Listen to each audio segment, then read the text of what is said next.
So ഞാനിന്നിവിടെ ഉണ്ടാക്കാൻ പോകുന്നത് അയില കറിയാണ്. കുറച്ച് അയില കിട്ടിയിട്ടുണ്ട്. എന്നാൽ പിന്നെ അതുകൊണ്ട് കുറച്ചെടുത്ത് കറി വയ്ക്കാമെന്ന് വിചാരിച്ച് ചട്ടി അടുപ്പത്ത് വെച്ചിട്ടുണ്ട്. അതിലേക്ക് കുറച്ച് വെളിച്ചെണ്ണ, ഒരു 2 സ്പൂൺ വെളിച്ചെണ്ണ ഒഴിച്ച് കൊടുത്തിട്ടുണ്ട്. അതിലേക്ക് അയില കുറച്ചേ ഉള്ളൂ, തീരെ കുറച്ചേ ഉള്ളൂ, 2 അയില.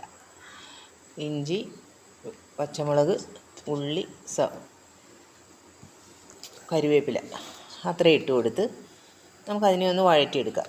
ഇഞ്ചിയും ഉള്ളിയും പച്ചമുളകും കറിവേപ്പിലയും, ചുവന്നുള്ളിയാണ് കേട്ടോ ചേർത്തേക്കുന്നത്. ഒരു 2-3 ചുവന്നുള്ളി മതി, അത്രയല്ലേ ഉള്ളൂ അയില. കുഞ്ഞ് കഷ്ണം ഒരു ഇഞ്ചി, അതിനകത്തേക്ക് ആവശ്യത്തിനുള്ള ഉപ്പും ഇട്ട് അതൊന്ന് മെല്ലെ വഴരട്ടെ. അപ്പോൾ അരമുറി തേങ്ങയുടെ പകുതി തേങ്ങ അരച്ച് വെച്ചിട്ടുണ്ട്.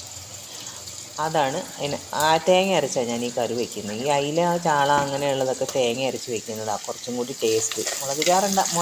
മുളക് കറി ഉണ്ടാക്കാം, അത് വേറെ ടൈപ്പാണ് ഉണ്ടാക്കുന്നത്. അപ്പോൾ അതിലേക്ക് ഞാൻ മഞ്ഞളിട്ട് കൊടുത്തിട്ടുണ്ട്. ഇനി ആവശ്യത്തിന് എരിവിന് ആവശ്യത്തിനുള്ള മുളക് പൊടി ഇട്ട് കൊടുക്കാം. കാശ്മീരി മുളക് പൊടിയാണ് കേട്ടോ ഞാൻ ഇട്ട് കൊടുക്കുന്നത്. 3 സ്പൂണ് മുളക് പൊടി ഇട്ട് കൊടുക്കുന്നുണ്ട്. തീരെ എരിവില്ലാത്ത മുളകായിട്ട്, കളറ് മാത്രമേ ഉള്ളൂ. അതിലേക്ക് നമുക്ക് ആ അരച്ച് വെച്ചിരിക്കുന്ന തേങ്ങ, വളരെ കുറച്ചേ ഉള്ളൂ തേങ്ങ, കാരണം അയിലയുടെ ക്വാണ്ടിറ്റിയും കുറവാണ്, അതുകൊണ്ടാണ് കേട്ടോ.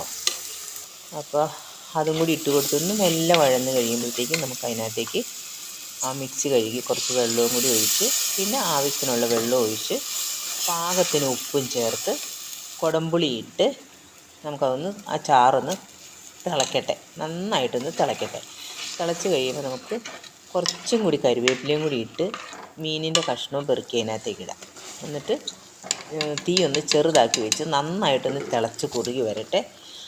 അത് കഴിയുമ്പോൾ നമുക്ക് കുറച്ച് ചുവന്നുള്ളിയും കറിവേപ്പിലയും കൂടി മൂപ്പിച്ച് അതിലേക്ക് ഒഴിക്കാം.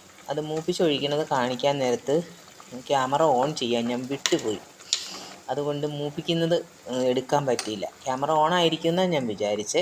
കറി റെഡി ആയിട്ടുണ്ട്. എല്ലാവരും ഒന്നും ഉണ്ടാക്കി നോക്കണം. കുറുകിയിരിക്കുന്ന കറിയാണിത്, ഒരുപാട് ചാറൊന്നുമില്ല. കപ്പ കൂട്ടി കഴിക്കാനാണിത് ഏറ്റവും ടേസ്റ്റ് കേട്ടോ. നിങ്ങൾ തീർച്ചയായിട്ടും ഉണ്ടാക്കി നോക്കണം.